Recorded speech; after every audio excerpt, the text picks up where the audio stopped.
देखिए जो उथल-पुथल चल रहा है हम सबके बीच, खासकर इस्लाम को लेकर, उस उथल-पुथल को समझने का हम प्रयास करेंगे। हिंदुओं का जो प्रतिरोध है और हमारे नेताओं का जो समर्पण है और इस्लाम की जो हठधर्मिता है, ये तीनों ऐज़ इट इज़ चल रहा है। आज हमारे साथ हैं शंकर शरण जी, लेकिन शंकर शरण जी ने अपनी पुस्तकों में जो उस दौर में 2000, 2005, 2006 में जो लिखा था, वो आज तक यथावत वही कंटिन्यूटी देखने को मिल रही है।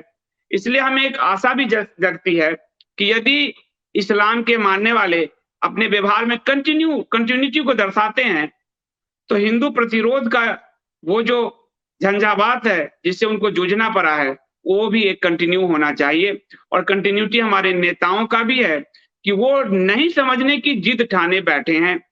वो हदीस में जो कुछ कहा गया है, उसको पढ़ने या उस पर विमर्श की जगह या उसको अदालत में चुनौती देने की जगह अपने ही लोगों को भेड़ियों के हवाले कर देते हैं। इसलिए इस पूरे प्रतिरोध का जो ऐतिहासिक विमर्श है, वर्तमान के साथ जोड़कर हम समझने का प्रयास करेंगे। आपकी सर एक पुस्तक में भारत में प्रचलित सेकुलरवाद, मैं इसको पढ़ रहा था, उसमें आपने एक घटना का ज़िक्र किया 14 अक्टूबर 2006 का, कि कश्मीर के नेता फारूक अब्दुल्ला ने खुली धमकी दी कि यदि संसद पर आतंकी हमले के मुख्य अभियुक्त मोहम्मद अफजल को फांसी हुई तो उसे सजा सुनाने वाले न्यायाधीश की हत्या हो सकती है। वर्तमान में सर जो जिन्होंने काशी ज्ञानवापी क्षेत्र जो निकला है शिवलिंग, उसके सर्वेक्षण के लिए जिन जज साहब ने ये फैसला दिया, उन्होंने भी यही कहा कि मुझे डर है, मेरी फैमिली वाले डरे हुए हैं, मुझे मारा जा सकता है। और वर्तमान परिदृश्य में देखते हैं कि हदीस को किसी ने कोट कर दिया तो उसके लोगों ने, उसकी पार्टी ने उसका साथ छोड़ दिया। ये कंटिन्यूटी दिख रही है सर। क्या इस्लाम इतना भयावह, इतना डरावना है कि उसकी कंटिन्यूटी लगातार चलती आ रही है? बड़ा कठिन प्रश्न से आपने शुरू किया, लेकिन उसका उत्तर दोनों है, हाँ भी और ना भी। तो पहले तो मैं ना वाला पक्ष बताता हूँ। अब जैसे मोहम्मद अफजल को तो फांसी हो भी गई, कुछ नहीं हुआ। यही नहीं, महबूबा मुफ्ती ने और बहुत सारे कश्मीरी नेताओं ने कहा था कि अगर 370 को हटाया गया तो भारत, उसका भाव यह था कि ईंट से ईंट बजा दी जाएगी, ये हो जाएगा, वो हो जाएगा। वास्तव में क्या हुआ? जब 370 हटाया गया तो 6 महीने तक किसी के मुंह से चूं आवाज तक नहीं निकली, बल्कि मीडिया में समाचार आया कि ये उमर अब्दुल्ला और महबूबा मुफ्ती एक दूसरे को तू मैं कर रहे थे कि तेरे कारण ऐसा हुआ, तेरे कारण ऐसा हुआ। अब ये दूसरी बात है कि हमारे नेता तैयारी नहीं करते हैं, एक कदम उठा करके सोचते हैं बहुत काम हो गया, और इसका फायदा फिर जो लंबा अवलोकन करने वाले शत्रु हैं, अनुभवी शत्रु हैं, वो जब समझ लेते हैं कि हमारा पॉकेट खाली है, दिमाग खाली है, बुद्धि खाली है, तो फिर वो अपना पैंतरा देने लगते हैं, जो कश्मीर में फिर से हो रहा है। मैं कहना यह चाहता हूं कि भारत में जो मुसलमान हैं वो तो 99% भारतीय ही हैं, इसी समाज के हैं।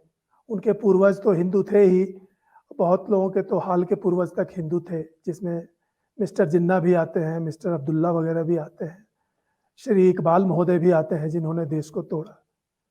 कहने का मतलब यह है कि वो हमको बहुत अच्छी तरह जानते हैं। दुर्भाग्य यह है कि हमारे नेता, हमारे बुद्धिजीवी, वो उनको और उनके मतवाद को जानने से आलस्य करते हैं, इनकार करते हैं, आराम पसंदगी में रहते हैं। और ना वास्तविकता यह है कि भारत के मुसलमान, और मैं समझता हूं कि शायद दुनिया के मुसलमान लीडर भी, जो जिसको कहते हैं बेचारे नए नए रंगरूट जिहादी नहीं हैं, उनको छोड़ करके जितने भी बुजुर्ग, चाहे वो जिहादी हों, उदारवादी हों, लिबरल हों, सारे मुसलमान जानते हैं कि वास्तव में उनके हाथ में कुछ नहीं है। वास्तव में उनके पास कोई दम नहीं है, ना उनके मतवाद में दम है, ना उनकी अर्थव्यवस्था में दम है, ना उनकी किताबों में दम है, ना उनके उद्योग में दम है, ना उनके कृषि में दम है। उनके पास कुछ भी नहीं है, यही बात वो जानते हैं।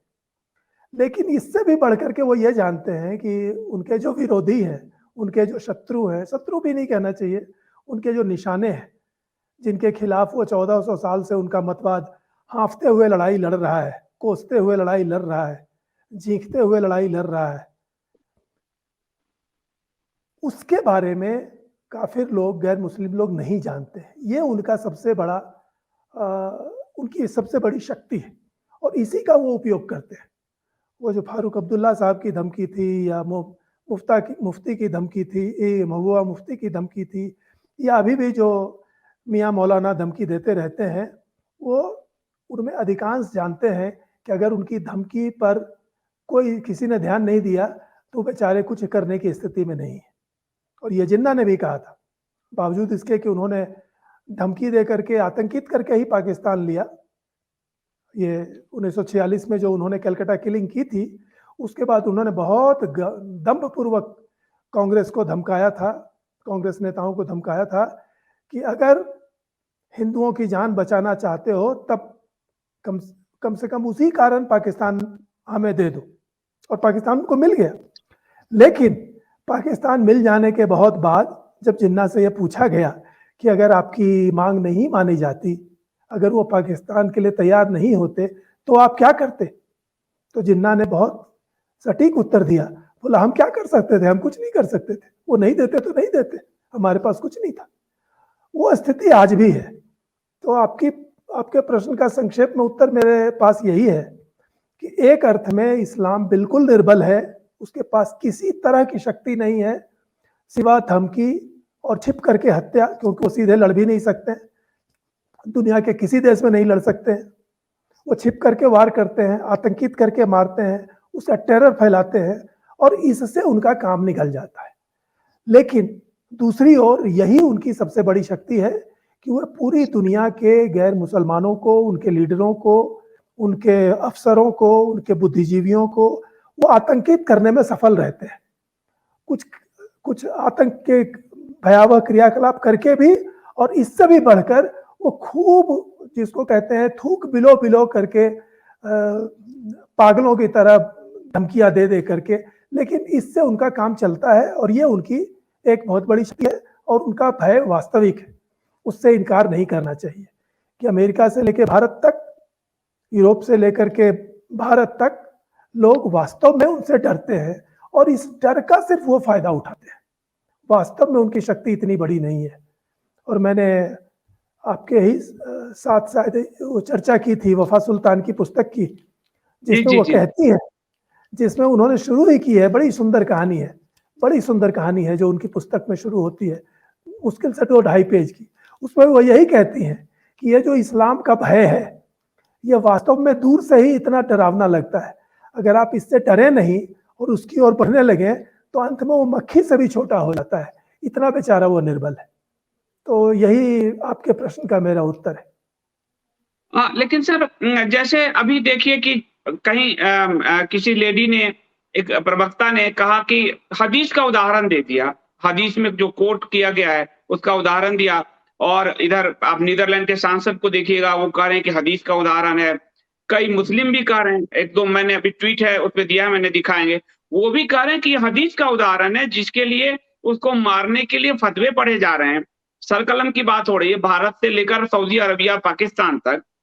तो बात ये है सर कि जो हदीस में कोट किया गया है, उसको लेकर ये लोग क्या खुल के अपनी बात नहीं कहना चाहते, छुपाना चाहते, अपनी किताबों को भी ये छुपाना चाहते हैं, बताना नहीं चाहते?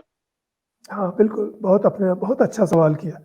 ये भी एक दूसरा, जिसको मैं कहता हूँ क्रूशियल बिंदु है, ऐसा बिंदु है जिस पर पूरा इस्लाम का भविष्य, बल्कि अस्तित्व निर्भर है। वो चाहते हैं कि मोहम्मद से लोगों का ध्यान हटा रहे, इसीलिए पूरे इस्लाम की जो बुनियाद है प्रोफेट मोहम्मद, और इसीलिए इस्लाम वर्ड, बहुत लोगों को जान के शायद आश्चर्य होगा कि इस्लाम शब्द मुश्किल से पिछले 60-70 साल से दुनिया में चल रहा है। शब्द पुराना है, मैं ये नहीं कह रहा हूं कि शब्द नया है, लेकिन यह शब्द प्रचलित हुआ है पिछले 70 साल से। बाकी पिछले 1000 साल से इस्लाम का असली नाम था, जो मुख्य नाम था, जिस नाम से सारी दुनिया उनको जानती थी, उसका नाम था मोहम्मदवाद, मोहम्मडनिज्म। आप 1960-70 से पहले का जितना भी लिटरेचर पढ़िए, उसमें आपको वर्ड मिलेगा मोहम्मडनिज्म, मोहम्मडन। मुसलमान के लिए शब्द था मोहम्मडन, और और इस्लाम के लिए शब्द था मोहम्मडनिज्म। ये बिल्कुल सही शब्द है, क्योंकि ये असलियत के आधार पर खड़ा है और सदियों से खड़ा था। वह है कि मोहम्मद पर ही इस्लाम खड़ा है, न कुरान पर खड़ा है, न हदीस पर खड़ा है, न शरीयत पर खड़ा है, वह मोहम्मद पर खड़ा है। अब समस्या क्या है? वही जो आपने प्रश्न उठाया। समस्या यह है कि अगर मोहम्मद के बारे में जो उनकी अपनी प्रमाणिक किताब, जिसको वो पवित्र किताब कहते हैं, कुरान के बराबर महत्व देते हैं, सीरा, अंग्रेजी में उसको SIRA में एस को कैपिटल लिखा जाता है सम्मान देने के लिए। जैसे वो लोग गॉड को जी, गॉड में जी को कैपिटल रखते हैं, उसी तरह सीरा में एस कैपिटल रखा जाता है। मतलब प्रॉफेट मोहम्मद की जीवनी उनके लिए कुरान के बराबर महत्वपूर्ण पवित्र किताब है।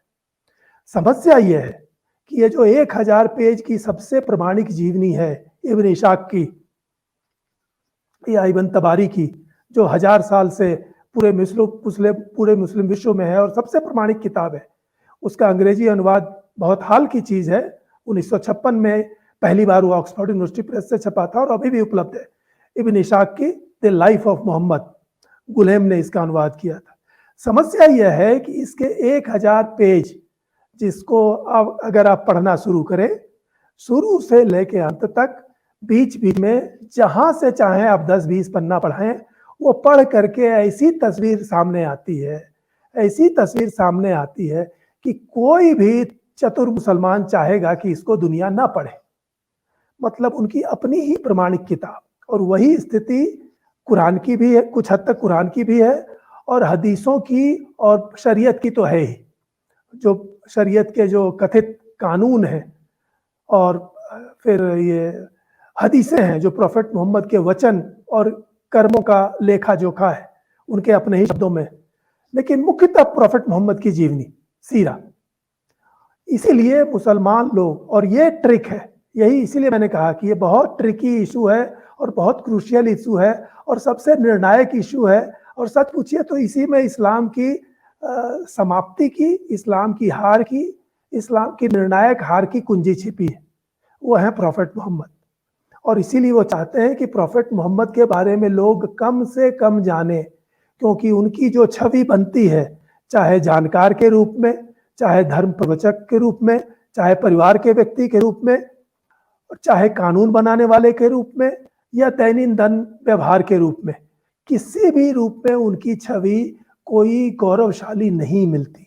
और यही कारण है सब लोगों ने ध्यान दिया होगा, या शायद अब ध्यान दें, कि कभी भी मुसलमान प्रॉफेट मोहम्मद की जीवनी का प्रचार नहीं करते। प्रॉफेट मोहम्मद की जीवनी, प्रमाणिक जीवनी का कोई भी अंश, 1 पन्ना, 10 पन्ना, 50 पन्ना, या ये पूरी किताब इब्न इशाक वाली लाइफ ऑफ मोहम्मद, उसका कभी प्रचार नहीं करते। क्यों नहीं करते?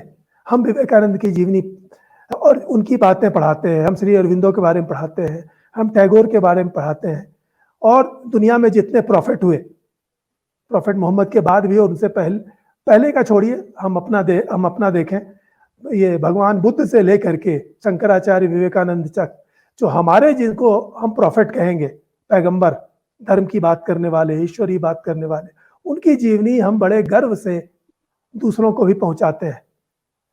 क्या कारण है कि मुस्लिम उलेमा, मुस्लिम लीडर, मुस्लिम जर्नलिस्ट कभी भी प्रॉफेट मोहम्मद की जीवनी का रेफरेंस नहीं देते?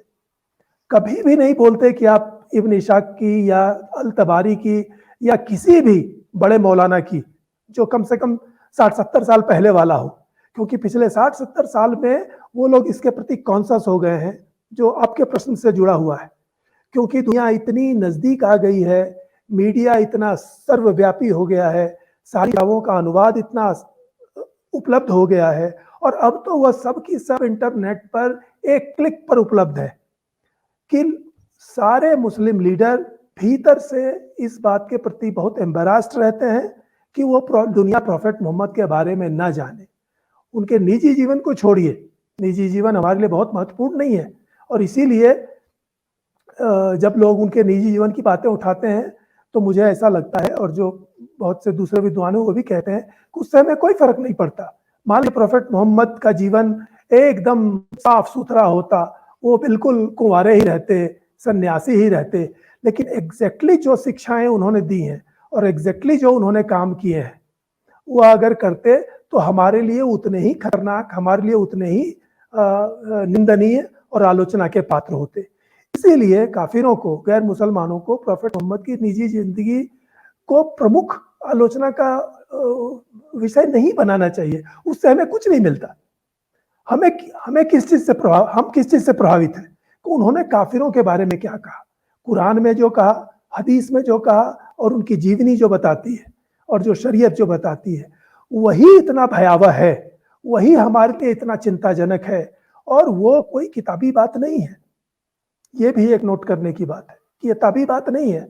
इस्लाम एकमात्र सिद्धांत है दुनिया का जिसका सिद्धांत और व्यवहार लगभग 100% मैच करता है। आमतौर पर सिद्धांत बड़ा आदर्श होता है और व्यवहार में लोग भटक जाते हैं। इस्लाम एकमात्र दुनिया का सिद्धांत है जिसमें उसके व्यवहार से भटकाव को हमेशा बड़ी कड़ाई से चेक किया गया है और उसके लिए स्वयं मुसलमानों को भी बड़ी संख्या में मारा गया है। आखिर अयतुल्लाह खुमैनी ने किन मुसलमानों को मारा और किस लिए मारा? तालिबान ने किन मुसलमानों को मारा और किस लिए मारा? इस्लामी स्टेट ने किन को मारा? सिर्फ मुसलमानों को मारा। किस लिए मारा? सिर्फ इसलिए कि उन्होंने प्रॉफेट मोहम्मद के बताए हुए राह से भटकने की जरूरत की, क्योंकि उन्होंने थोड़ा बहुत समय के साथ अपने में बदलाव कर लिया, क्योंकि वो यूनाइटेड नेशन के सदस्य हो गए, क्योंकि वो काफिरों के साथ उठने बैठने लगे, क्योंकि उन्होंने दुनिया भर में जिहाद छेड़ने का अपना धंधा बंद कर दिया। इसीलिए अयतुल्लाह खुमैनी नाराज थे, तालिबान नाराज थे, इस्लामी स्टेट नाराज था, अलकायदा नाराज था, ओसामा बिन लादेन नाराज थे, मोहम्मद इकबाल नाराज थे, हमारे जितने ये मौलाना हैं देवबंदी और तबलीगी सब इसीलिए नाराज होते हैं। यह दिखाता है कि इस्लाम का व्यवहार हमेशा उसके सिद्धांत से 100% मैच करने वाला रहा है। लेकिन स्थिति यही है कुल मिलाकर के कि वो अपने इस इतिहास को छिपाना चाहते हैं, कम से कम पिछले 60-70 सालों से, या कहना चाहिए रफली 100 सालों से, क्योंकि दुनिया डेमोक्रेटिक हो गई, दुनिया एक दूसरे से जुड़ गई, दुनिया में एक बुद्धिवाद आया, वो हर चीज को बुद्धि से परखते हैं और यहाँ पर बेचारे इस्लाम की हालत बड़ी खराब है। वो अपने भी मुसलमानों को भी वो आधे से अधिक बातें झूठी बताता है। और मुझे जान के आश्चर्य हुआ कि अभी ये नुपुर शर्मा वाले एपिसोड में बहुत से मुसलमानों ने टिप्पणी की है सोशल मीडिया पर कि अरे हम तो ये जानते ही नहीं थे, ऐसी बात हुई थी क्या? सचमुच प्रॉफिट के जीवन में ये हुआ था? और जब हमने चेक किया तो पाया कि ये तो सही बात है। तो ये एक सिर्फ छोटा सा उदाहरण है, ये दिखाता है कि स्वयं मुसलमानों को भी इस्लामी लीडर प्रॉफिट के बारे में, इस्लाम के इतिहास के बारे में झूठी बातें बता करके ही अपने साथ रख पाते हैं। क्योंकि अगर प्रॉफिट के बारे में बिल्कुल सही वो बताएंगे तो आधे से ज्यादा मुसलमान बच्चे ही भाग जाएंगे कि ये किसकी कथा हमें सुना रहे हो। और ये मैं अनुमान से नहीं कह रहा हूं, जितने भी एक्स मुस्लिम हैं जिनकी किताबें भी सामने हैं, प्रकाशित हैं, इंटरनेट पर भी हैं और उपलब्ध भी हैं, चाहे वो इब्न बराक हो या हैरिस सुल्तान हो, वफा सुल्तान हो, अयान हिरसी अली हो, जितने भी लोगों ने तस्लीमा नसरीम हो, सबने लिखा है कि जब उन्होंने प्रॉफिट के बारे में जानने की खुद कोशिश की, जब उनको बड़ी उत्सुकता हुई कि अरे इतने महान हमारे नेता थे जिन्होंने दुनिया का इतना महान धर्म चलाया, जो दुनिया के आखिरी प्रॉफिट थे, ऐसी महान हस्ती के बारे में हम खुद पढ़ना चाहते हैं, खुद जानना चाहते हैं और अधिक जानना चाहते हैं। और जब भी किसी मुसलमान ने जब ऐसा प्रयत्न किया तो 10 में से 6-7 मुसलमान इस्लाम से ही तौबा कर बैठे। और ये आज भी स्थिति है। इसलिए आपने जो कहा, मैंने थोड़ा लंबा उत्तर दिया है, लेकिन उत्तर यही है कि वास्तव में मुस्लिम लीडर, मुस्लिम मौलाना, मुस्लिम पत्रकार और आमतौर पर जो चतुर मुसलमान हैं वे नहीं चाहते हैं कि प्रॉफिट मोहम्मद के बारे में बातचीत की जाए। वो बहाना बनाते हैं कि हमारे सम्मान का मामला है। असलियत यह है कि वो प्रॉफिट की वास्तविकता से दुनिया को छिपा करके रखना चाहते हैं, क्योंकि वो वास्तविकता गौरवशाली नहीं है। और सर एक चीज और मैं थोड़ा सा कि हिंदी भाषियों के लिए अगर आप सजेस्ट करें वो कौन सी पुस्तक होगी सर जो इस्लाम को उनको समझा पाए? हिंदी में तो ऐसी पुस्तक, वैसे अली सिन्हा की किताबें आई हैं हिंदी में, अली सिन्हा की किताब पढ़नी चाहिए। वो बड़े विद्वान मुसलमान थे, जिनको एक्स मुस्लिम कहा जाता है। और जैसा मैंने कहा कि कोई भी मुसलमान जिसके पास थोड़ा भी विवेक होगा, थोड़ी भी इंसानियत होगी, थोड़ा भी प्रेम सद्भाव होगा मानवता के प्रति, और यहाँ तक कि साइंटिफिक एटीट्यूड भी होगा, सच को सच समझने और दुनिया को खुली आंखों से देखने का जिसमें भी ताब होगी, वो निश्चित रूप से इस्लाम से दूर होगा, इसमें कोई संदेह नहीं है। और ये काल्पनिक बातें नहीं है।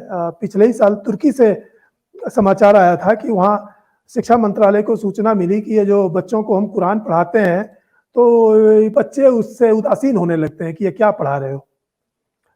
तो ये रिलीजियस स्कूल की बात थी, ये नॉर्मल सिविल स्कूल की बात नहीं थी। यही स्थिति अनेक मुस्लिम देशों में है। लेकिन अब दुर्भाग्य यह है भारत का कि पिछले 100 सालों से हमारे लीडरों ने अज्ञान में, वही जिसकी मैंने आपके पहले प्रश्न के उत्तर में चर्चा की, कि इस्लाम की सबसे बड़ी शक्ति है कि काफिर उस बारे में नहीं जानते, और भारत उसका एक दुर्भाग्यपूर्ण बहुत बड़ा उदाहरण भी है।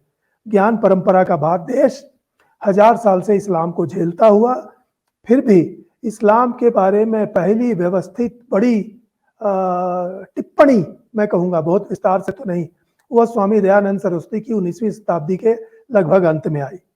और उसके बाद फिर लगभग 50, 60, 70 साल तक छोटी मोटी टिप्पणियां आई। बंकिम चंद्र ने की, विवेकानंद ने की, श्री अरविंदो ने की, टैगोर ने की, गांधी जी ने भी की, बहुत लोगों ने की, लाला लाजपत राय ने की, टिप्पणियां की। और वो टिप्पणियां बहुत आलोचनात्मक हैं, कड़ी हैं। लेकिन व्यवस्थित अध्ययन का काम स्वामी दयानंद सरस्वती ने जो हल्का शुरू किया, उसके बाद जाके फिर voice of India Sitaram Goyal, Ramswaroop ने ही शुरू किया व्यवस्थित रूप से। इस बीच में क्या हुआ? इस बीच में ठीक उल्टा हुआ। महात्मा गांधी, विनोबा भावे, जवाहरलाल नेहरू, भगवान दास, और पता नहीं और वो एक बनारस वाले कौन कांग्रेसी लीडर थे, उन सब लोगों ने इस्लाम के बारे में इतनी मधुर, इतनी झूठी, इतनी आकर्षक तस्वीर बनाने की कोशिश की कि उससे मुसलमानों पर तो कोई असर नहीं पड़ा। पूरे के पूरा हिंदू समुदाय उससे भ्रमित हुआ, और आज भी भ्रमित है। और संघ परिवार और भाजपा के नेता भी उन्हीं गांधीवादियों में शामिल है, जो इस्लाम के बारे में केवल अच्छी और मीठी बातें बोलते हैं, झूठी बात बोलते हैं, और इसका फायदा इस्लामियों को, जिहादियों को मिलता है।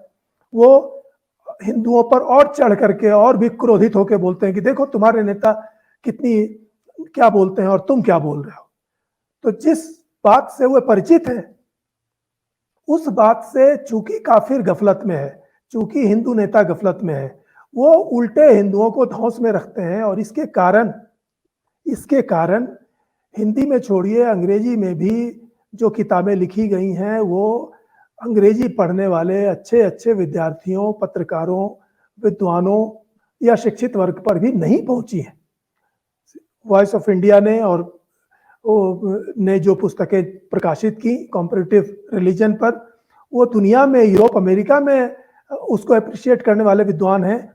आज भी भारत में एकेडमिया में या मेन स्ट्रीम मीडिया में या पॉलिटिकल क्लास में उसका कोई मैं समझता हूँ अप्रिशिएशन नहीं है, उसका नोटिस नहीं है। तो जब अंग्रेजी में ही नोटिस नहीं है, जबकि शानदार इंग्लिश में लिखा हुआ है, बल्कि अरुण शौरी जैसे व्यक्तियों ने, जो कि मेन स्ट्रीम मीडिया के थे और अपर क्लास के थे, शानदार अंग्रेजी वाले थे, यूरोप के पढ़े हुए थे, अमेरिका के पीएचडी थे, बड़े पद पर थे, बड़े परिवार के थे, उनकी अंग्रेजी में लिखी हुई किताब भी द वर्ल्ड ऑफ फतवाज या सेकुलर एजेंडा या इंडियन कंट्रोवर्सीज, उसमें इस्लाम पर उन्होंने बहुत गहराई से, बहुत विद्वतापूर्वक लिखा। लेकिन चूंकि देश के उच्च वर्ग ने, देश के शासक वर्ग ने, बौद्धिक वर्ग ने पहले से ही इस्लाम के बारे में झूठी बात बताने का नीति बना रखी है, इसलिए अंग्रेजी में भी उन सब चीज़ों को एक तरह से इग्नोर किया गया या बायकॉट किया गया। तब हिंदी में या भारतीय भाषाओं में उसका कम होना या ना होना आप समझ सकते हैं। लेकिन यह बात अवश्य है कि हिंदी में और भारतीय भाषाओं में इस्लाम के बारे में प्रमाणिक सत्य, प्रमाणिक इतिहास, प्रमाणिक कुरान के बारे में जानकारी, प्रमाणिक प्रोफेट मोहम्मद जी के बारे में जानकारी, ये अगर सामने आ जाए तो मैं समझता हूं कि आधे से अधिक मुस्लिम अपने आप न्यूट्रलाइज हो जाएंगे। न्यूट्रलाइज इसलिए हो जाएंगे कि उनको दो बात पता चल जाएगी। उनको एक तो ये पता चल जाएगा कि अब हिंदू इस्लाम के बारे में अच्छी तरह जानते हैं। दूसरी बात, उनको ये पहले से मालूम है कि उसमें ऐसा कुछ भी गौरवशाली नहीं है, क्योंकि वो कभी उद्धृत नहीं करते। मैंने आज तक कहीं नहीं देखा कि कोई प्रोफेट मोहम्मद का बड़ा सा उद्धरण कहीं कैलेंडर पर या डायरी पर छपा हुआ हो। जहां भी होता है छोटी मोटी टुकड़ा, और वो भी जाली इस अर्थ में कि आधा अधूरा या अर्थ बदल करके, या कुछ तो बिल्कुल झूठा भी, ये उनके नाम से चलाया जाता है। वो भी इक्का दुक्का दो चार आप खोज नहीं सकते, मतलब एक उंगली पूरी नहीं हो सकती, आप 10 उदाहरण नहीं खोज सकते अगर उदाहरण खोजना चाहिए बढ़िया, वो भी नकली भी मिला करके भी। तो इतनी कमी जब है तो मुस्लिम भी समझ जाएंगे कि चूंकि उनके मतवाद में कुछ गौरवशाली नहीं है, वो दूसरों के बारे में इतनी घृणा, इतनी हिंसा से भरा हुआ है कि दूसरों में दुख होना, आक्रोश होना, चिंता होना स्वाभाविक है। और तीसरा, उनको यह भी मालूम है कि आर पार की लड़ाई में, आमने सामने की लड़ाई में, चाहे वो बौद्धिक हो या सांस्कृतिक हो या वैज्ञानिक हो या सैनिक हो, वो किसी में जीत नहीं सकते। इसलिए ये ब्लफ के नाम पर और ये चकमे के नाम पर वो जीतते हैं, आंखें दिखाते हैं, हिंदुओं को दबाते हैं, और वो सिर्फ इसलिए कि स्वयं हिंदू शासक वर्ग, हिंदू नेता वर्ग, हिंदू बौद्धिक वर्ग हिंदुओं को उसी तरह से धौंस में रखता है कि नहीं नहीं, हम तो सभी धर्म का सम्मान करते हैं, हमारे लिए तो सभी बराबर हैं, सबका सम्मान करना चाहिए, किसी की भावना को ठेस नहीं पहुंचाना चाहिए। यह सब बातें जनरल रूप में सही है, लेकिन जहां वो लागू की जा रही हैं वहां वो बिल्कुल गलत है। क्योंकि न तो इस्लाम केवल रिलीजन है, न उसमें ऐसी चीजें हैं जिसके प्रति हम आदर रख सकते हैं। और ये तभी पता चलेगा जबकि इस्लाम की मूल रचनाओं को, जो बहुत ज्यादा भी नहीं है, भारतीय भाषाओं में छोटे छोटे रूप में लेकिन प्रमाणिक रूप में लाया जाए, लोगों के बीच फैलाया जाए।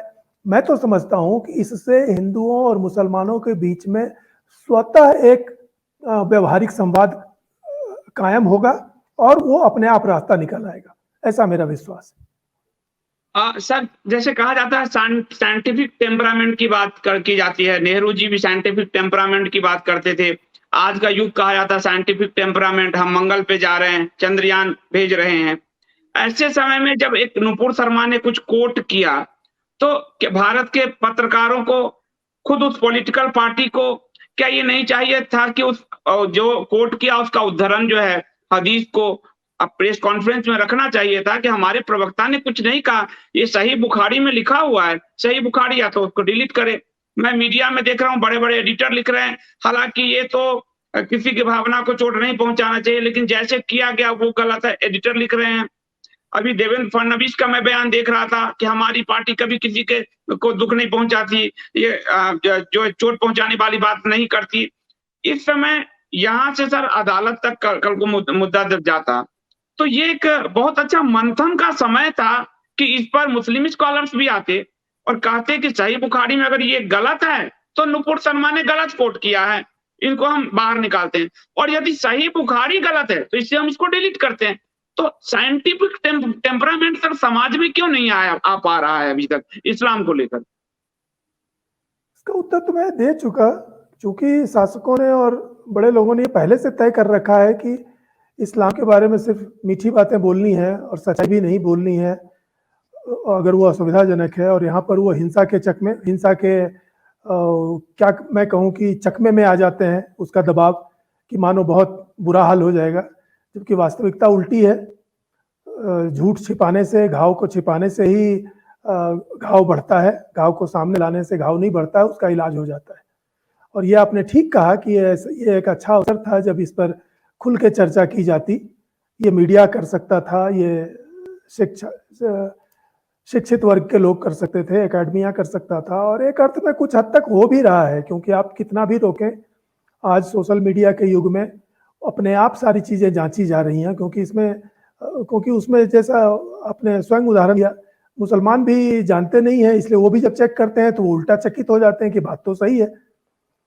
तो ये हो भी रहा है, लेकिन ये बात सच है कि भारत ने ये बार बार ये मौका मिस किया, और ये 100 साल से चल रहा है।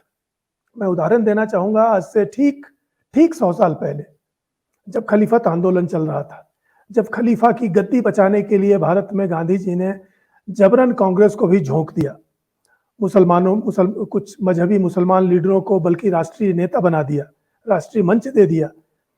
उस समय मुस्लिम विश्व में क्या हो रहा था?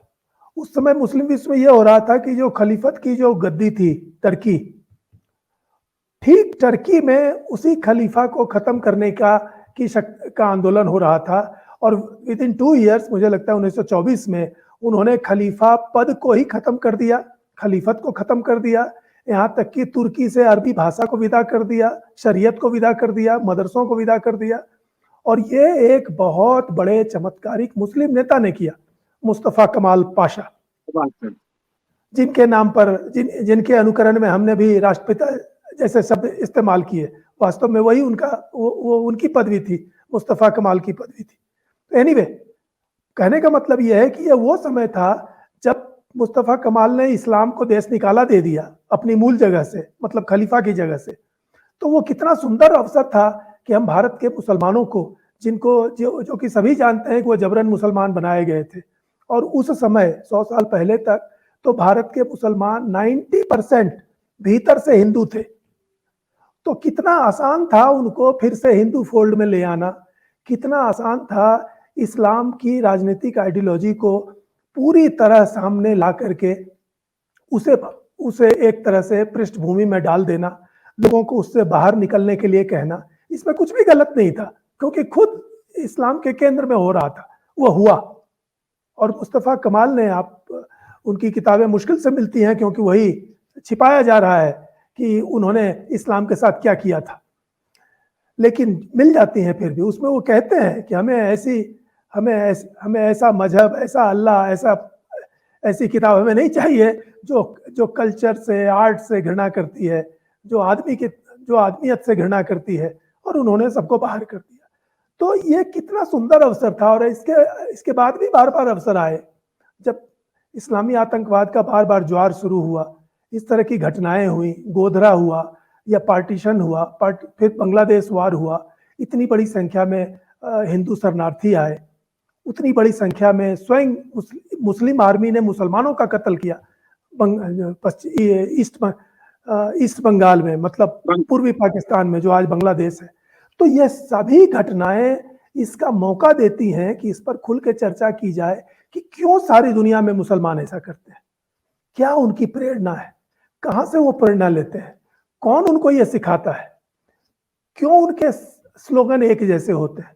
ये सारी चीजें अगर सिर्फ चर्चा में आती तो आप ठीक कहते हैं कि न केवल हिंदू बल्कि मुसलमानों के भी एक बड़े वर्ग में आत्मचिंतन या पुनर्चिंतन, पुनर्विचार जैसी बात आती रहती है।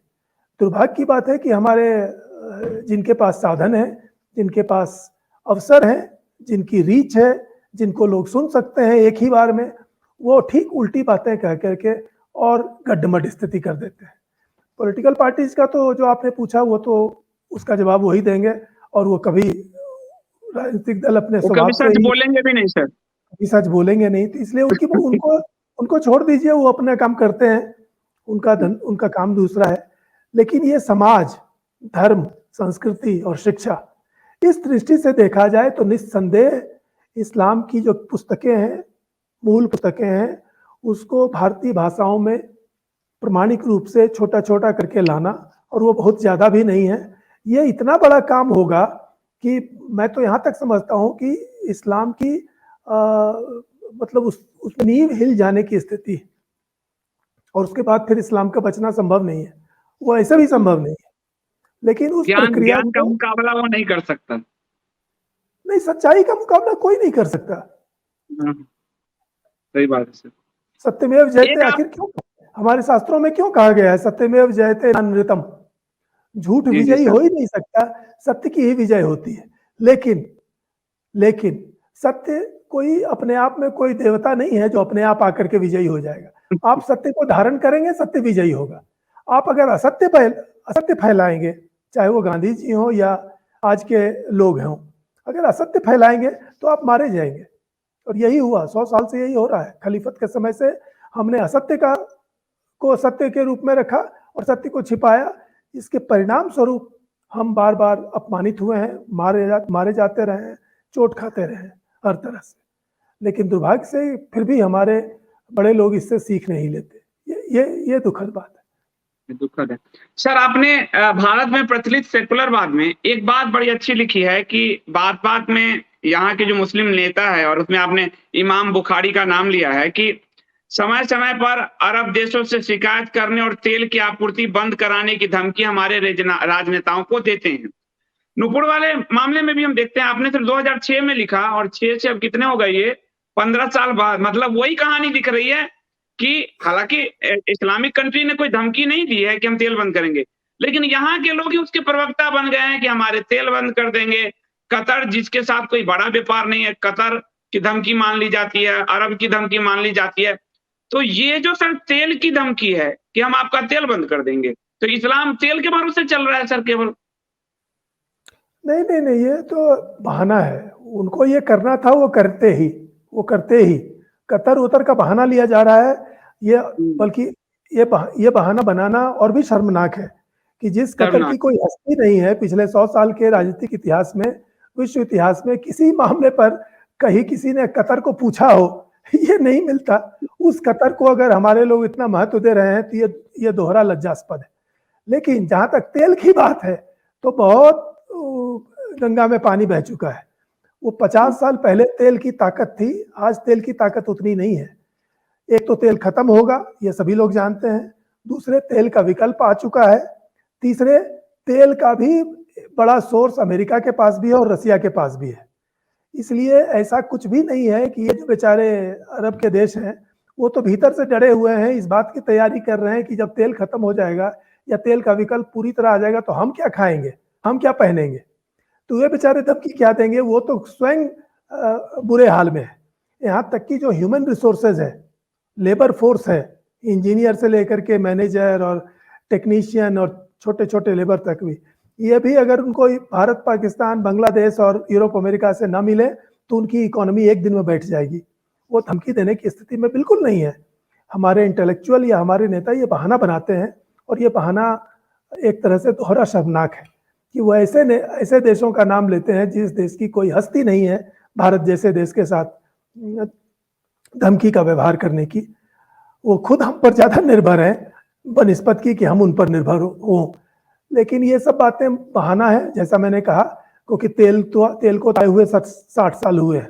उससे पहले क्या था, गांधी जी के समय से हम वही तर्क सुन रहे हैं जिस समय कतर और अरब को गांव की झोपड़ी जैसी हालत थी। इसलिए ये बहानेबाजी है। हमारे नेताओं ने अपने अज्ञान में, आराम पसंदगी में इस्लाम के बारे में सिर्फ अच्छी और झूठी बातें कहना तय कर रखा है। इसके कारण ये सब बहाने बनाते हैं कि हमारा तो विश्व में छवि हमारी खराब हो जाएगी, मानो हमारी कोई छवि है भी, या फिर अरब देशों से संबंध बिगड़ जाएंगे, मानो उस संबंध से हमारा कुछ लेना, हमसे हमारे जीवन का कुछ बनने बिगड़ने वाला है। लेकिन वो कुछ भी बहाने बना सकते हैं। ये कायदे से उन्हीं से पूछना चाहिए, उनके प्रवक्ताओं को बुला करके आपको बात करनी चाहिए। लेकिन हमें अपनी बातों को शिक्षा, संस्कृति, समाज, धर्म तक ही सीमित रखना चाहिए, क्योंकि पॉलिटिशियनों से आप पार नहीं पा सकते। मैंने कहा सर कि आज से 15 साल पहले भी बुखारी धमकी दे रहा था जो आपकी किताब में है। 15 साल बाद भी कुछ नहीं बदला, अब दूसरे लोग धमकी दे रहे हैं। मतलब उनके एटीट्यूड बदल ही नहीं रहे, वो एज इट इज चल रहे हैं, घोड़ा की तरह जो है टक टक टक। वो भी धमकी मुंह देख के देते हैं, उनको मालूम है कि उनको कुछ नहीं कोई कहेगा। नहीं तो यही मुसलमान चाइना को धमकी नहीं देते हैं, यही मुसलमान रशिया को धमकी नहीं देते हैं, चाहे वो कुछ भी करे। और भारत में भी ऐसे लीडर जो एक बार अगर दिखाते हो कि वो जरा भी हिचकने वाले नहीं है तो उनको वो धमकी नहीं देते। मैंने नहीं सुना कि सुब्रमण्यम स्वामी को किसी ने आज तक धमकी दी है कि वो इस्लाम के बारे में बोलना बंद करेगा कि नहीं, क्योंकि उनको अगर एक धमकी आप देंगे वो 4 गुना आपको बोलेंगे, तो उनको वो धमकी नहीं देते। वो धमकी उन्हीं को देते हैं जिनके बारे में उनको मालूम है कि वो चुप हो जाएंगे। इसीलिए वो बुखारी हो या फारूक अब्दुल्ला हो या जिन्ना हो या जो भी मौलाना हो, अच्छी तरह जानते हैं कि वास्तव में उनकी उतनी शक्ति नहीं है। लेकिन चूंकि हिंदू नेता पहले ही अज्ञान में उनके सामने झुके हुए हैं और चकमे में आए हुए हैं, या अपने अहंकार में उनको लुभाना चाहते हैं, इसके कारण वो धमकियां देते हैं। वरना धमकी देने की उनकी स्थिति न बुखारी की थी, न साहबुद्दीन की थी, न फारूक अब्दुल्ला की थी। एक सर आपने इस्लाम और जिम्मी चूट की बात की है सर, और उसमें आपने कोट किया है हमारे ए और जो लेखक हैं उनकी इस्लाम में जिम्मी च्यूट जो है, ये जो जिम्मी च्यूट है सर, वो क्या हिंदुस्तान के मैक्सिमम हिंदुओं में है, वो अभी भी है पूरा? नहीं, वो पूरी पूरी दुनिया में है। वो पूरी दुनिया में? क्रिश्चियनों में, यहूदियों में, बौद्धों में, हिंदुओं में एक जैसा है धिम्मी च्यूट। जिस समय मैंने वो लिखा था उस समय धिम्मी च्यूट के बारे में मेरी जानकारी कम थी।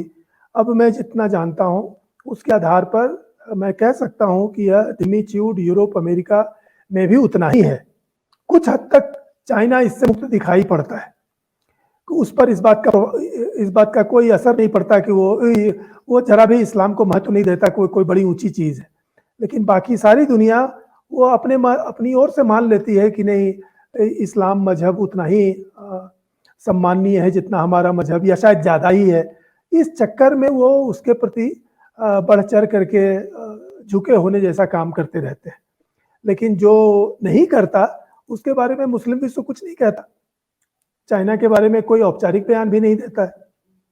सही बात है। जबकि चाइनीज लीडर कभी औपचारिक रूप से भी एक शब्द भी इस्लाम के बारे में प्रशंसात्मक नहीं कहते, जबकि इंग्लैंड, अमेरिका, ये कनाडा, फ्रांस, जर्मनी, भारत तो उसमें है ही, कितनी मधुर मधुर और ऊंची ऊंची बातें बोलते रहते हैं। और जो देश के नेता ऐसी बातें बोलते हैं उनको उतना ही ज्यादा इस्लामी नेता अपमानित करते हैं, उतना ही उनको प्रताड़ित करते हैं, उतना ही उनके अपने धर्म और उनकी परंपरा का मजाक उड़ाते हैं। लेकिन ये समझ में अभी तक नहीं आया है। लेकिन मैं समझता हूँ समय की गति जिस दिशा में जा रही है उसमें अब ये चीज ज्यादा दिन तक इस रूप में रखी नहीं जा सकेगी। और इसीलिए जो आपका शीर्षक है आज का, मैं उस पर बात को लाना मैं आऊंगा सर कि हम सबका भविष्य क्या होगा। हाँ, ये दोनों है। ये समझिए फुटबॉल का वर्ल्ड कप मैच चल रहा है, इंटरवल हो चुका है, दोनों तरफ 0-0 है। लेकिन नहीं सर, अभी आप लेकिन अब द रिकॉर्ड जो कह रहे थे कि भारत ने जो संघर्ष किया है, मैं चाहूंगा कि सर वो युवा पीढ़ी को थोड़ा बताइए, और मैं उस पर सर अगला एपिसोड आपसे सर भारत में इस्लामी साम्राज्यवाद की कहानी पे सीताराम गोयल जी की पुस्तक जो आपने अनुवाद किया उस पे करूंगा। लेकिन थोड़ा जो इस्लाम और हिंदुओं का संघर्ष चला है वो थोड़ा सा कम शब्दों में आप अगर कह पाए तो सर। कम शब्दों में यही कहा जा सकता है कि पूरी दुनिया में इस्लाम का वायलेंस इतना ज्यादा भयावह नहीं हुआ जितना भारत में था। भारत ने 1000 साल में और शुरुआती 200-300 सालों में जितना भयंकर विनाश हिंदू धर्म समाज का देखा वो दुनिया में कहीं नहीं हुआ। ये एक पक्ष है। दूसरा पक्ष है कि इस्लाम का जितना बड़ा साम्राज्य भारत में बना उतना दुनिया में कहीं नहीं बना। न वो टर्की का था, न अरब का था, न आज भी है। आज तो कोई साम्राज्य नहीं है, लेकिन जब साम्राज्य हुआ करते थे तो भी इस्लाम का सबसे बड़ा साम्राज्य भारत में ही था। उस साम्राज्य को सिर्फ हिंदुओं ने, वो भी स्थानीय हिंदुओं ने टुकड़े टुकड़े करके खत्म कर डाला। कोई भारत की केंद्रीय सत्ता नहीं थी, कोई बड़ी इंडियन आर्मी नहीं थी। उनको यादवों ने, उनको राजपूतों ने, उनको गुजरातियों ने, उनको जाटों ने एक एक करके बार बार 20-20, 10-10 साल में फिर से खड़े होकर के खदेड़ा, मारा, हराया।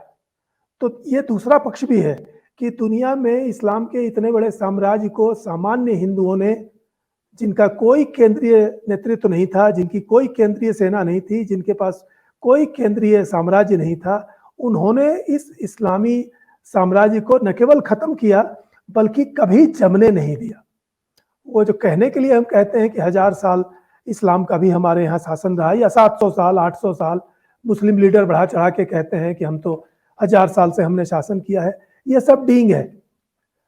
अगर अकबर के शासन को माइनस कर दिया जाए तो ये जितने भी लोधी वंश, तुर्क वंश और ये खिलजी वंश, तुगलक वंश, किसी को भी 20 साल भी शांतिपूर्वक, आराम पूर्वक शासन करने का मौका नहीं मिला, सिर्फ इसलिए कि हिंदुओं ने अपना प्रतिरोध कभी बंद नहीं किया। छोटे छोटे ग्रुपों में, छोटे छोटे हमलों में, छोटे छोटे गुरिल्ला तरीकों से, और जहां संभव हुआ वहां सेना सजा करके भी उनको हलकान करते रहे, परेशान करते रहे, हराते रहे, मारते रहे। और ये दुर्भाग्यपूर्ण है कि हमें झूठा इतिहास पढ़ाया जाता है। उसमें हिंदू समाज की, हिंदू योद्धाओं की वीरता का इतिहास नहीं बताया जाता है कि उन बड़े बड़े गजनवियों और गोरियों और खिलजियों और ये तैमूरियों में कितने लोगों को, कितने शासकों को या सरदारों को बकाया, जिसको कहते हैं कुत्ते की मौत पकड़ के मारा। और ये मामूली हिंदुओं ने, जाटों ने, यादवों ने, राजपूतों ने, वो गुजरात वाले जो थे उन्होंने, कई बार ऐसा हुआ। तो ये दोनों ही चीज है कि भारत पर इस्लामी राज कायम होना दुनिया का सबसे भयावह रक्त इतिहास है। और दूसरी ओर इस्लाम की इतनी बड़ी पराजय और इतनी निर्णायक पराजय, और कभी उसको जमने नहीं देना, ये भी भारत छोड़ के दुनिया में कहीं नहीं हुआ। और वो स्थिति मैं समझता हूं आज भी है। हाँ, इतनी बड़ी पराजय जो 1947 में हमारे नेताओं ने, जिसको कहता हूं कि ब्लफ में वो हार गए। जो मैं आपसे कह रहा था कि जब जिन्ना से पूछा, जिन्ना ने बाद में घमंड से कहा कि मैंने पाकिस्तान तो अपने टाइपराइटर पर ले लिया। कहने का मतलब मैं गरमा गरम चिट्ठी लिखता था, उसी से बेचारे ये परेशान रहते थे, अंत में इन्होंने मुझे पाकिस्तान दे दिया। इसमें जितनी भी अतिरंजना हो, लेकिन इसके बावजूद इसका कोर ट्रुथ इनकार नहीं किया जा सकता है, जो जिन्ना ने अदरवाइज भी कहा था कि अगर वो हमको पाकिस्तान नहीं देते तो हम क्या कर लेते, हम कुछ नहीं कर सकते थे। दो चार जगह दंगा करते, 1000-10,000 मारते, लेकिन उससे होता क्या? वो तो आज भी मार रहे हैं। लेकिन सच्चाई यह है कि आज भी भारत ने जो लॉस सहा इस्लाम के हाथों, वो दुनिया में कहीं नहीं हुआ है पिछले 100 सालों में, कि एक देश का इतना समृद्ध, इतना बड़ा हिस्सा, इतना रिच हिस्सा, इतना सुसंस्कृत हिस्सा प्लेट पर इस्लाम को सौंप दिया जाए, जो आज तक नहीं हुआ। ये नोट कीजिए, एक हमारे सिख मित्र हैं अमृतसर के राजीव जी, उन्होंने इस पर ध्यान दिलाया कि आप देखिए कि 1000 साल से भारत के हिंदू इस्लाम से लड़ते रहे। उन्होंने ऐसा भी हुआ कि सैकड़ों मील जमीन हिंदुओं से खाली हो गई, वहां इस्लाम का साम्राज्य हो गया, इस्लाम का शासन हो गया, सारे मंदिर मिटा दिए गए। लेकिन फिर क्या हुआ? बोला कि 25 साल के बाद फिर से वहां हिंदू जम गए। राजीव जी कहते हैं ये पहली बार हुआ कि 1947 में नेताओं ने अपनी भ्रामक समझ के कारण फाइनली पार्टीशन करके इस्लाम को परमानेंटली एक हिस्सा दे दिया। तो इतना बड़ा लॉस भी दुनिया में नॉन मुस्लिमों का कहीं नहीं हुआ पिछले 100 सालों में जितना भारत में हुआ। बट फिर उसका दूसरा पक्ष भी है कि आज भी, और यही नहीं, फिर ये भी देख सकते हैं कि उसी हिस्से से जिसको हमारे नेताओं ने प्लेट पे परस करके इस्लाम को दे दिया, जिन्ना ने जिसको कहा कि मैंने टाइपराइटर पर पाकिस्तान ले लिया, उसी पाकिस्तान से पिछले 50 सालों में पूरी दुनिया इस्लामिक टेररिज्म को झेल रही है। तो एक अर्थ में भारत के रिसोर्सेज से इस्लामी टेरर पूरी दुनिया को टेरराइज कर रहा है, यह भी एक फैक्ट है। लेकिन मैं समझता हूं कि उसका कंक्लूजन, उसका उपसंहार होना बाकी है। अगर हिंदू जग जाएंगे, हिंदू तो जगे ही हुए हैं, उनके नेता अपनी नींद अगर तोड़ लें, अपना आलस से थोड़ा सा छोड़ दें, अपनी, मैं समझता हूं कि थोड़ी कायरता, थोड़ी भीरुता, आराम पसंदगी भी त्याग दें, और कम से कम झूठे बयान देना भी बंद कर दें, तो अभी भी हिंदू समाज में इतनी शक्ति है, अभी भी हमारे पास इतना रिसोर्सेज है, इंटेलेक्चुअल रिसोर्सेज, फाइनेंशियल रिसोर्सेज, ये जनसंख्या का रिसोर्सेज, बुद्धि का रिसोर्सेज, ज्ञान का रिसोर्सेज, और यहाँ तक कि लड़ने भिड़ने का भी रिसोर्सेज। इतनी रिसोर्सेज है कि न केवल इस्लाम को भारत से या भारत के भूखंड से, बल्कि पूरी दुनिया में उसकी निर्णायक हार का व्यवस्था भी भारत से किया जा सकता है। ऐसी संभावना अभी खुली हुई है। लेकिन अगर हमारे नेता, हमारे बौद्धिक वर्ग इसी तरह भ्रामक नीतियों में जीते रहे, आत्म प्रवंचना में जीते रहे, तो इसमें कोई संदेह नहीं है कि जिस तरह से इस्लाम ने आराम से पिछले 100 सालों में लगभग हमारा 30-35-40% हिस्सा कब्जा कर लिया है, वो जब इतना कर लिया है तो वो बाकी क्यों नहीं कर सकते हैं? बाकी भी कर सकते हैं। इसलिए इसको पहले से क्लोज नहीं किया जा सकता। इसीलिए मैंने मैच का उदाहरण दिया कि दोनों टीमें बराबर हैं। जो टीम धैर्यपूर्वक खेलेगी, बुद्धि से खेलेगी, निर्भीक होकर खेलेगी, वो जीत सकती है और दूसरे को हरा सकती है। मैं समझता हूँ कि भारत में ये आपने जो सर बहुत बड़ी बात कही कि क्योंकि हिंदू होपलेस हो जाते हैं कई बार, और ये भी बड़ी अच्छी बात आपने कही कि सर हम प्लासी का युद्ध अगर देखें तो देखा जाए तो मुगलों से नहीं, पेशवाओं मराठों से अंग्रेजों की बुरी लड़ाई हुई है। वो पूना से आकर और दिल्ली तक पर उनके कब्जे जो हैं, तो मुगल को तो ऑलरेडी वो बाहर कर चुके थे, लेकिन हमारे नेताओं ने हमें हरा दिया और इतना बड़ा हिस्सा जो है आज बांग्लादेश पाकिस्तान का वो हिस्सा, वो सिंधु घाटी सभ्यता, वो तक्षशिला का वो जो सभ्यता, वो कांधार, वो सारा हिस्सा जो है हमारा, पेशावर, वो सारा हिस्सा उन्होंने दे दिया। तो योद्धा लड़ते रहे, नेताओं ने भ्रम में कहें या फिर जिम्मीवाद में कहें, वो अपना हारते रहे। और आपने सर इस पुस्तक में एक महात्मा गांधी को कोट किया है, मैं वो उस कोट के साथ इसको समाप्त करता हूं। महात्मा गांधी को आपने कोट किया है यंग इंडिया 30 दिसंबर 1927 से। महात्मा गांधी ने लिखा, 1300 वर्षों के साम्राज्यवादी विस्तार ने मुसलमानों के एक वर्ग के रूप में योद्धा बना दिया, इसलिए वे आक्रामक होते हैं। हिंदुओं की सभ्यता बहुत प्राचीन है, हिंदू मूलतः स्वभाव से अहिंसक है। इस प्रवृत्ति के कारण उनमें हथियारों का प्रयोग करने वाले कुछ ही होते हैं। उनमें आमतौर पर हथियारों के प्रयोग की प्रवृत्ति नहीं होती, जिससे वे कायरता की हद तक भीरू होते हैं। महात्मा गांधी ये लिखते तो हैं सर, लेकिन जब बंगाल में कोई प्रतिकार करता है कलकत्ता किलिंग का, तो महात्मा गांधी उस हिंदुओं के हथियार रोकने भी पहुंच जाते हैं सोहरावर्दी के कहने पर। तो आपने जो कहा कि हमारे नेता में ये जो भ्रम पैदा करते हैं, वो महात्मा गांधी की कथनी और करने में अंतर मुझे दिख रहा है सर। हाँ, ये तो है, उनकी बात जो है वो आंशिक सत्य है। ऐसा नहीं है कि हिंदू लड़ने वाले नहीं थे। हिंदुओं ने, जैसा मैंने अभी उल्लेख किया, और आगे हम लोग अगर वो सीताराम गोयल जी की उस पुस्तक पर चर्चा करेंगे, उस पर करेंगे हम लोग, उसके काफी प्रमाणिक रूप से भी देख सकते हैं। बल्कि मैं कहूंगा कि जिनको भी रुचि हो भारतीय इतिहास जानने में, उनको ये पुस्तक अवश्य पढ़नी चाहिए, सीताराम गोयल जी की। किसी को पढ़नी चाहिए।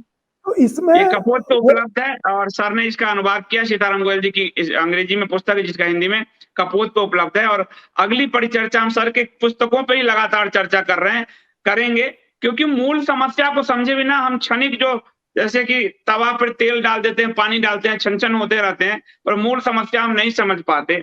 हमारे नेताओं अपने पॉलिटिकल, हमारी एक फीलिंग होती है कि हम इस पार्टी से उस पार्टी से, और नहीं समझ पाते।